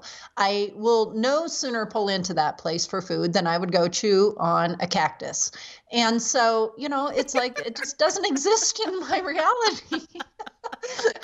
I wanted to convince my husband to go into a McDonald's so our son could play in the play area, and he's like, I am not having I'm so proud of my husband. I'm not having my son inhale those heterocyclic amines from the fried food. I'm like, I have raised my husband right. That's beautiful. Oh, music to my ears. Yeah, you're my people. Totally. Awesome. Oh my goodness. I have to say my husband, he's a Midwestern raised boy, the total meat and potatoes kind of upbringing. And Todd, he makes the bread. He knows how to do the things. I've taught him how to do it, as I've learned too. And so there's hope for all of us. That's so cool. Hey, that's great for our listeners. There's hope. Yes. Your husbands can be transformed. Your wives can be transformed. Your children can be transformed. We can do it. And it's funny. Dr. Megan Saunders, a naturopath and a really good friend of mine, she came on the show many episodes ago and shared about kombucha, which I'd had it once before and I drank the whole bottle and proceeded to not have a good 24 hours. So I thought kombucha wasn't for me. And then she came on the show, and at the end of the show, I was like, oh man, I got to go try some of that. Like, I was salivating after she talked about all the benefits of kombucha. It's a great episode. And she believes that there's something about these bacteria that like latch onto our brain and make us start to crave the right things. And I thought that was really, what is your experience around that? Like, that's really interesting. I call it the pool party effect. And to me, the belly's like a pool. And we start bringing some friendly little friends down into the pool. And they're like, hey, let's invite more friends. And the next thing you know, you're craving more of these types of foods and this kind of flavor profile, because it goes back to like the early part of our discussion. The body wants to thrive. And when we look at the actual molecular molecular composition of what we think is the human body, the bacteria and the viral matter, the beneficial yeast, but mostly bacteria, this biome that is in us and on us, outnumbers us like 8 or 9 to 1. Mm. We are truly just this walking entity of bacteria. And they're social critters. They want to invite more of the same. And so as we do what's right by them, they invite more. And they do. It's a communal sensing. It really is. It's the same reason why when a person is using antibiotics and they become antibiotic resistant after the antibiotics have been working kind of for a while, it's this communal sensing. Information goes out from the bacteria and they begin to change so that they are no longer affected by the antibiotic. Right. And I think, in fact, I believe with all my heart, it goes the other way too in terms of positive action. Absolutely. And like you said, I mean, and I've seen it too. Once we start to eat these healthy foods, the body, that whether it's the bacteria steering our brain or whether it's our actual body reacting, going, or a combination of going, hey, this is healing, let's do more of that. Then, because I had that experience, I took a mineral supplement that was very bioavailable, and within 24 hours, I was craving it. I actually caught my husband. We were supposed to like only do an ounce a day because we had to like make it last a month, and we were on a budget. And I caught my husband chugging it at the standing at the fridge open. I still remember it. So funny. It was about 6 years ago, and he's holding the ball and he is chugging it, and he's like, I can't stop. I'm craving this. Like his body was craving it.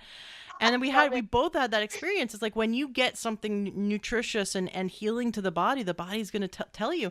And so I know that there's listeners out there who are like, well, my husband would never do that, or my mom would never do that, or my son would never do that. Well, once we get them on, slowly get them on the path and slowly repopulate their gut with a diversity of healthy bacteria, then the body is going to start to slowly help itself crave the foods that are good for it. So we can slowly adapt to this new way of eating, and then eventually get ourselves set up so that we can do these fasts, because I think it's fantastic. Yes. I would hate to do it all at once and then fail the fast and then go, oh, this doesn't work, so it's all about slow evolution and helping the gut repopulate. Now, you had mentioned, so one protein, about 20 grams, give or take. You had mentioned a variety of great vegetables. You had mentioned if you're going to do grains, do whole grains, meaning that is a grain of rice, that is a grain of quinoa. Look at it. And look at it. I see it. It is not processed. And then you ferment it, and then eat it. Now, what about fats? Well, to me, that's a given. Now, one of the things that I like to look at is a person's constitution. Our whole family, especially the kids and me, but even Todd over time as he's evolved. When we first got together, his waist was about a 36-inch waist. And now he's fluctuated between like a 32 and 34. And so he was starting to have kind of pre-diabetic signs and some issues with his prostate and all of this. And this was a guy in his mid-30s. But like I say, you'd have this kind of Midwestern wonderful upbringing, but not necessarily the right foods for him. And so this evolution over time, I mean, he just turned 49, and watching how his body has changed has been so incredible. Where he's gone from holding this kind of extra puffy weight to now being much leaner and more muscular. And for the kids and me, we tend to be kind of more in traditional Ayurvedic medicine. We would be kind of more the Vata type, which is tall, thin, in your head a lot, thinking that way, but not a person who's necessarily cut out for doing like 100-mile runs, just by the design of what you would see on their body. So what works in our family is we eat a lot of fat. And I was just saying something about this online this morning. In our family, sticks of butter, we go through probably close to 2 of those a day. And for the 4 of us. And that doesn't include the other fats that we're eating, like, olive oil or avocados and, eggs, and then the naturally occurring fats in meats and soups and things. And so we use lard. So I think it's Rendered very, duck fat is like a yeah. delicacy to me. Oh my goodness gracious. It is like a little slice of heaven. It's true. It is so delectable. And it's exactly. And so, uh, gosh, we could have a whole presentation around the role of fats in the body. Well, So, you're yeah. welcome back on the show. I'd love to have you back. I think that's a Oh, really, really thank great. you. Please come back on the show. Let's have a whole fat episode. Oh, Love it. I oh, love it. love it. I really want to help people learn how to eat healthy to support every aspect of their life. And I think Yes. this is so well rounded. I definitely want to have you back on the show. Great. So listeners, the website is naturallylivingtoday.com, and the book, which has 5 stars on Amazon, just wonderful, congratulations, is The Funky Kitchen, and the links are all going to be in the show notes of today's podcast. This has been so wonderful having you here, and it's just a real pleasure. Definitely you have to come back, because I think I'm excited. we can build on this conversation Oh, I about know. fats and about the biome, and we can build on herbal medicine and all the things that you do. And I definitely want listeners to check you out. Is there something that they should know about your website? Can people Mhm. work with you? So we have listeners around the world.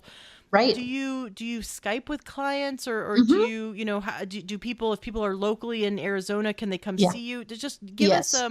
Yeah. Yeah. paint the picture. What does it look like to work with you? It kind of comes in a few formats. I have people in Arizona who come see me for acupuncture and LED light therapy. And I use Japanese style acupuncture techniques. And so very gentle, very encompassing treatments. But when folks want to work more just around their wellness profile, absolutely. So many of the clients that I work with for a weight optimization plan that I've created it's phenomenal. It's rare that I work with people in state. I work with a lot of people all everywhere.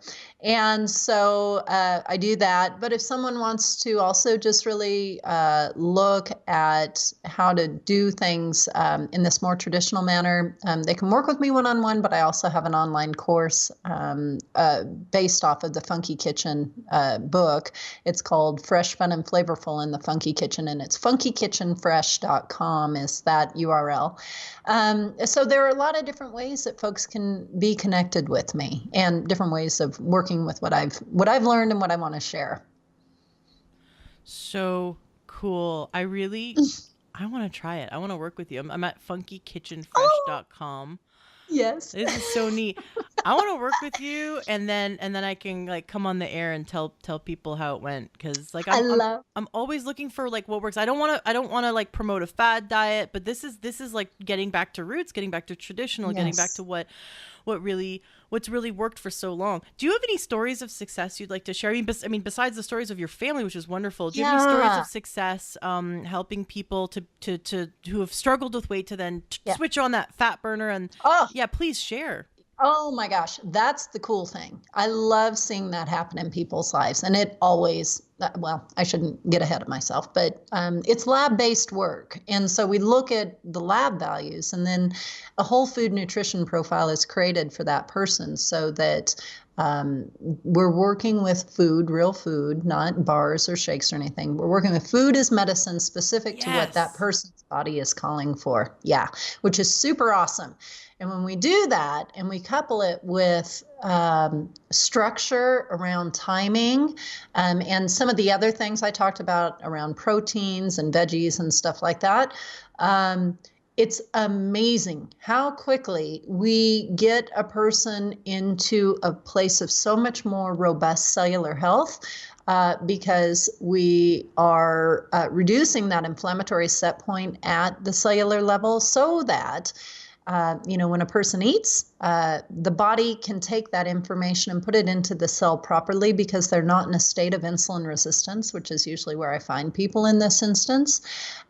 Very quickly, things turn around and they start dropping weight really quickly too, because of the cellular inflammation they've been holding on to.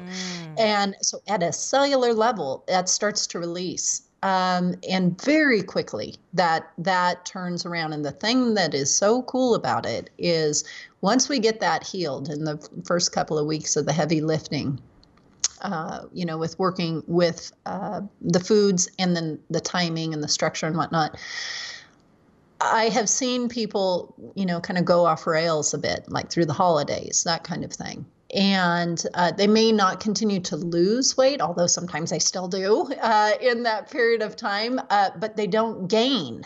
And the body is so grateful for having had that kind of reset that way, that when they do say, okay, I have gone off rails, now I'm going to get back on the rails and, do things right again, boom, it's like the body just wants to go right there. And they just pick up where they left off. It's so beautiful. Cool. I Sign love me it. up.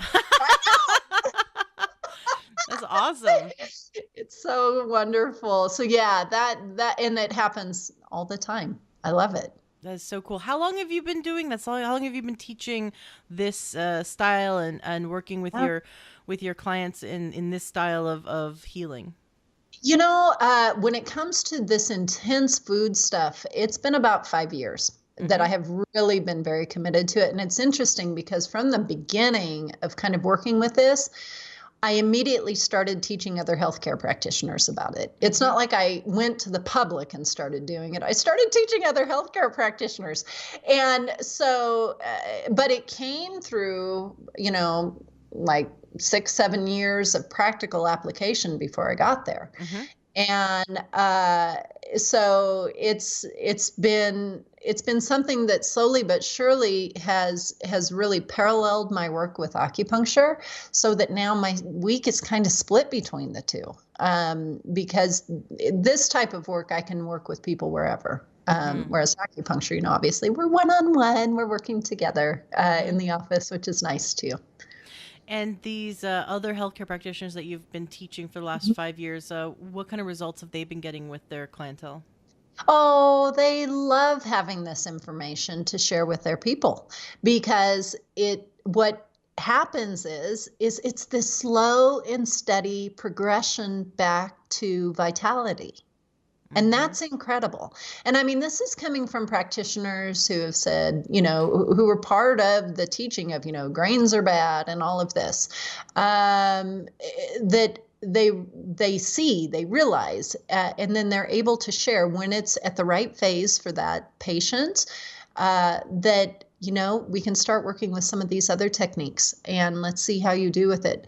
So it is something that brings back the joy to eating, and again, kind of going back to where we started, not being told that it's got to be this way forever. Nonsense. No, I don't want to be told that something needs to be a way that I don't want it to be. I'm going to put my little squirrel brain behind that, and I'm going to figure out a way to make it different.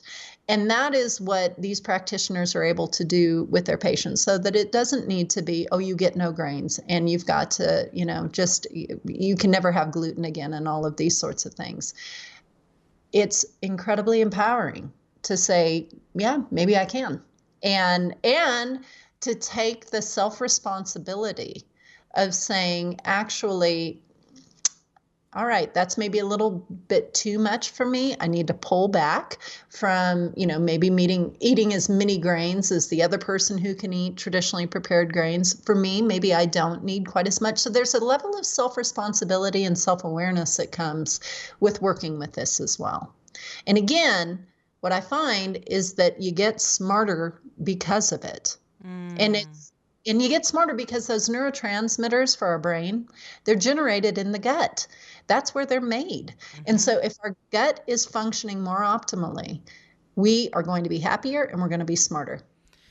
I love it. And that's what I want for my listeners. That's what I want for myself. So wonderful. It's been wonderful having you on the show. I also have to say, I can't end the show without saying this.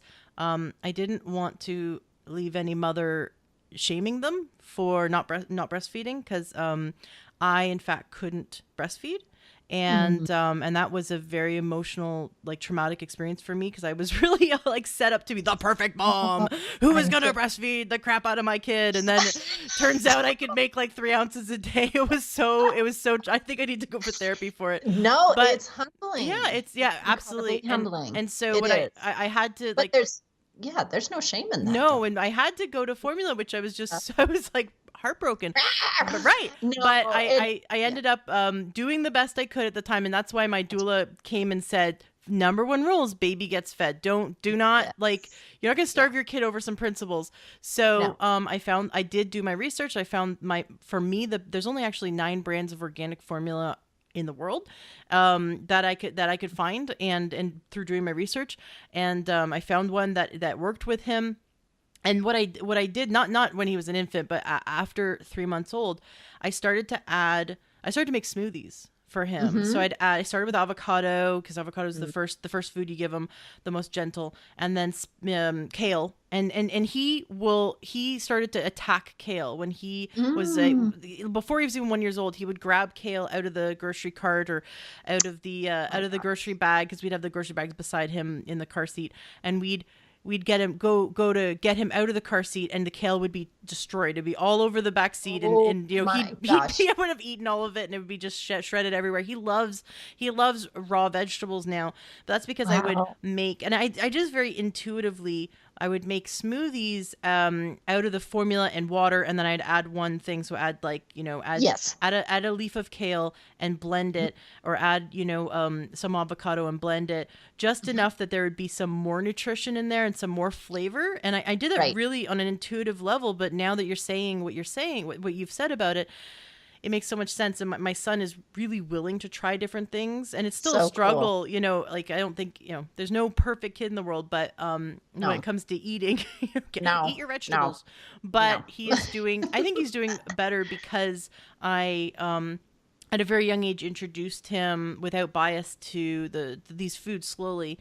And so I just wanted to say, if I offended or hurt any mother, I'm so sorry. I wasn't, if you can breastfeed, do it. If you can't, you got to go to formula, and then you've got to do what's best for you. I just urge all mothers to do organic, because the more research that comes out, like there are 53 pesticides found on a conventionally grown apple. And we think, oh, well, I just wash the apple, or I just peel the apple. No. It's in the fruit. It's in the meat of the fruit. It's in the meat of the vegetable that they absorb. They absorb these pesticides. They're water. They're water based. Yeah, they absorb. and nuts and nuts need to be organic too, because fat based plants, or the fruit of their plant, right? The seed or the nut or the avocado, fat will store toxins. Yes. And so same with our bodies, same with the nature. So anyway, it's true. And this is the world that our children are going to be growing up in. And if we are purchasing these products that are being created with these pesticides, that is just, it's a big petri dish we live in. I mean, the stuff's not going anywhere but back into our soil, back into our water supply, back into our air. And so we've got to have a stopgap of behavior. And where we can, we absolutely have to buy organic, because it's also the impact of the people who are working those fields and getting the food to us, and the exposure they have. Karmically, that ain't cool. And so, you have to look at, again, going back to talking about, like in the desert, the plants you need are there, and in the forest, the plants you need are there. We're part of the ecosystem of this earth. And that's what we evolved from, and we need to respect it. And the other people who live here and who work for us, us people of privilege who are able to afford more. Right. And not be working in those fields. And so, not that I'm saying there's anything wrong with that, but it is an incredibly challenging line of work to do, and most people couldn't handle it. Right. Physically. Right. And yes. And so honor those folks. Don't expose them to pesticides. And all the people along the food chain, if you think how many hands have touched your food from soil to table, there's so many hands, and if they're all being exposed to the pesticides, it's on the label. It causes cancer. And what's really sad is even here in the state of Washington, on the other side of the mountains, in eastern Washington, lots of farming goes on. And during this one particular season, they do a lot of spraying. And what's really sad is birth defects go through the roof. Every year. If you were at a certain point in your pregnancy in that town, you're likely to have a birth defect. And what are we doing to ourselves? That is so sickening. What are we doing to our planet? And plus, all these pesticides have a huge link in gaining weight, in obesity. Yes, they do. So they're obesogens. Right. So another reason why to go organic. I know, it's true. It's so true. And, just to your point about, moms not being able to nurse, we have to give it up. That's a very common experience. That's why wet nurses have been a part until recent times. Wet nurses have been part of the picture. Right. Well, what I found was my doula, which is awesome, turned me on to there's whole Facebook groups dedicated to donating breast milk. Yes. And so my son was mainly on donated breast milk for 6 months, and I ended up making a lot of friends from it because the women who donated were also like awesome moms. And there's a whole procedure to do it so that you just feel comfortable with the mom and her health. But a lot of the women were like-minded and also organic, and also some of them would even give up the foods that my son was allergic to. And precious. It was so cool. So there's ways. There's always ways, but just know that the first thing we gotta do is feed them, and then we gotta make sure that our supply and our choices are there. Anyways, I had to say that because I felt bad. I didn't want to leave any moms feeling bad. Yes. Sarica, it's been wonderful having you on the show. I am just so impressed with what you're doing, and I love how you're really making a huge impact in people's lives. Even if you don't have to lose weight, it's not about weight loss, but weight loss should be, and I've always believed this, it should be a byproduct of the healthiest living possible. Correct. Yes. And that is why I don't talk weight loss. I talk weight optimization. I just want people to be their optimal weight. I'm not here to make everybody skinny. I just want you to be the best version of you that you can be. Wonderful. Excellent. It's been such a pleasure having you on the show. Thank you. Please come back. I will. Thank you for having me. Take care. Enjoy what you heard today on your episode of the Learn True Health podcast.